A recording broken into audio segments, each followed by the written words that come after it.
আজকে যখন এখানে উপস্থিত হয়েছি, ঠিক আজকের এই দিনে সীমান্তে আমাদের দুজন ভাইকে হত্যা করা হয়েছে। আর ওপারে বসে বসে খিলখিলিয়ে হাসছে যারা বাংলাদেশে খুনের রাজত্ব কায়েম করেছিল, গুমের রাজত্ব কায়েম করেছিল, সেই মুজিববাদী ফ্যামিলি বাংলাদেশের ছাত্র জনতা তাদেরকে বুড়ো আঙ্গুল দেখিয়ে দিল্লিতে তাদেরকে পাঠিয়েছে। আগামীতে বাংলাদেশের 18 কোটি মানুষ যতদিন বেঁচে থাকবে, আওয়ামী লীগ নামদারি মুজিববাদী নামদারি কোন শক্তি বাংলাদেশে বিরাজ করতে হবে না এবং দিবে না। আমরা আশা করি বাংলাদেশের 18 কোটি মানুষ 5 তারিখে যে ঐতিহাসিক রায়ের মাধ্যমে জানান দিয়েছিল বাংলাদেশ রাষ্ট্র যতদিন থাকবে ততদিন আওয়ামী লীগ নামে এই দেশে কোনো খুনে হাসিনা এবং মুজিববাদীদের অস্তিত্ব থাকবে না। এই বিষয়ে ফয়সালা হয়েছে। এখন আমাদের সামনে এই ফয়সালা ঝুলছে কেন, সেই বিষয়ে আমাদেরকে নজর দিতে হবে। প্রথমত 72 সালে একটি সংবিধান তৈরি করা হয়েছিল, যেই সংবিধানে মুজিববাদী সংবিধানের মধ্য দিয়ে ভারতীয় এক্সটেনশন বাংলাদেশে বিরাজমান করা হয়েছিল। এই সংবিধান যতদিন বাংলাদেশে থাকবে, এই সংবিধান যতদিন বিচারালয়ে থাকবে, এই সংবিধান যতদিন ব্যুরোক্রেসিতে থাকবে, এই সংবিধান যতদিন প্রেসিডেন্ট হাউসে থাকবে, এই সংবিধান যতদিন সভরেন্টি ফোর্সের কাছে থাকবে, ততদিন আওয়ামী লীগ বারবার ফেরত আসার চেষ্টা করবে। আমাদেরকে গণপরিষদের মাধ্যমে যদি আমরা একটি নতুন সংবিধান না বানাতে পারি, আজকের এই সমাবেশের মধ্যে বলতে চাই, ততদিন আপনার জীবন, বাংলাদেশের 18 কোটি মানুষের জীবন হুমকির মুখে থাকবে। আমরা আমাদের জীবন অতীতের হুমকির মুখে ছিল, আমরা আমাদের ভবিষ্যৎ জীবন কোন হুমকির মুখে রাখতে চাই না। আমরা বিলম্বে আওয়ামী লীগের সাংগঠনিক কার্যক্রম বাংলাদেশে নিষিদ্ধ চাই। আমরা দেখতে পাচ্ছি ইসির কল কবজা কলকাঠি নাড়িয়ে একটি দল নির্বাচনের মাধ্যমে আওয়ামী লীগকে পুনর্বাসন করার প্রচেষ্টা চালাচ্ছে। আমরা তাদের উদ্দেশ্যে বলতে চাই, গত 15 বছরে যখন আমাদের মায়েরা জেলের দ্বারগুলোতে ঘুরে ঘুরে ফিরেছে, আমার ভাইরা যখন গুম হয়েছে, আমার ভাইরা যখন শহীদ হয়েছে, আমার ভাইরা যখন বুকের তাজা রক্ত দিয়েছে, তখন আপনাদের যারা নেতৃত্ব রয়েছে, আয়েশি জীবনে আপনারা ভোগ বিলাসে রক্ত ছিলেন।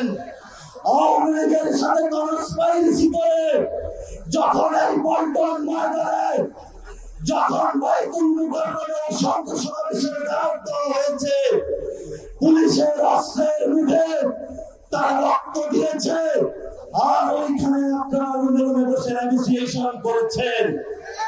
আমরা আপনাদের ড্রামাগুলো দেখেছি গত 15 বছরে। আপনাদের নেতৃত্ব ব্যর্থ হয়েছে।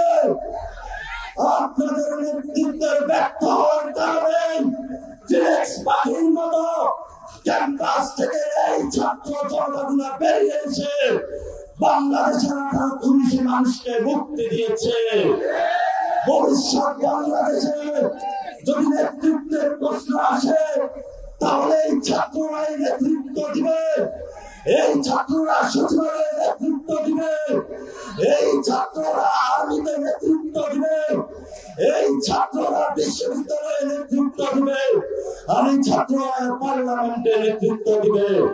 আমরা পার্লামেন্টে যারা গত 15 বছরে টাকার পাহাড় বানিয়েছে, ব্যাংকিং ব্যবসা করেছে, চাঁদাবাজি করেছে, নেগোসিয়েশন করে, আমরা ভবিষ্যৎ পার্লামেন্টে আর তাদেরকে দেখতে চাই না। আমরা যারা বুকের তাজা রক্ত জড়িয়েছে, 15 লাখ নেতা কর্মী যারা জাগিয়েছে, তারা ভবিষ্যৎ পার্লামেন্টে যাবে। যারা এখন বসে বসে হাস্যরসে খিলখিলিয়ে হাসে, কোন দিকে পারে তাদের আমাকে বাংলাদেশে নিয়ে আসার জন্য। বাংলাদেশে 2 ফ্যামিলির যে রাজত্বের কথা 5 তারিখে রায় হয়েছে, আমরা ডাইনাস্টিক পলিটিক্স বাংলাদেশে চলতে দিব না, দিব না, দিব না ইনশাআল্লাহ। বাংলাদেশের আগামী রাজনীতি জনমানুষের রাজনীতি, বাংলাদেশের আগামী রাজনীতি আমাদের মা বোনদের রাজনীতি, বাংলাদেশের আগামী রাজনীতি আমাদের রাজনীতি, বাংলাদেশের আগামী রাজনীতি তরুণ যুবক ছাত্র ভাইদের রাজনীতি। আপনারা পাড়ায় মহল্লায় প্রস্তুতি নেন, রাজপথে দেখা হবে, রাজপথে প্রতিরোধ হবে। আওয়ামী লীগ নামে কোন বাংলাদেশে থাকতে পারবে না। যারা কোন দল, যারা গত 15 বছর আওয়ামী লীগের দোষর হিসেবে কাজ করেছে, তারাও আজকে বিভিন্ন পলিটিক্যাল পার্টির দপ্তরে হাজিরা দিচ্ছে। আমরা সকলকে হুঁশিয়ার উচ্চারণ করে দিতে চাই, আপনারা কালচার গ্রহণ করেন, যে কোনো ব্যবস্থায় আওয়ামী লীগকে ফেরানোর প্রচেষ্টা চালান। এই ছাত্র জনতা যতদিন জীবিত থাকবে, আপনাদের সকল ষড়যন্ত্র বুমেরাং হবে ইনশাআল্লাহ। সেই বিপ্লবের ডাক দিয়ে পাড়ার মহল্লায় মঞ্চ বানিয়ে, আওয়ামী লীগ প্রতিরোধ মঞ্চ বানিয়ে, আওয়ামী লীগকে সাংগঠনিকভাবে নিষিদ্ধ, তাদেরকে নির্বাচন কমিশন থেকে প্রতীক বিলোপ এবং তাদের নিবন্ধন বাতিল করা পর্যন্ত আমরা রাজপথে থাকবো ইনশাআল্লাহ। সেই প্রতিশ্রুতিকে দিতে রাজি আছেন?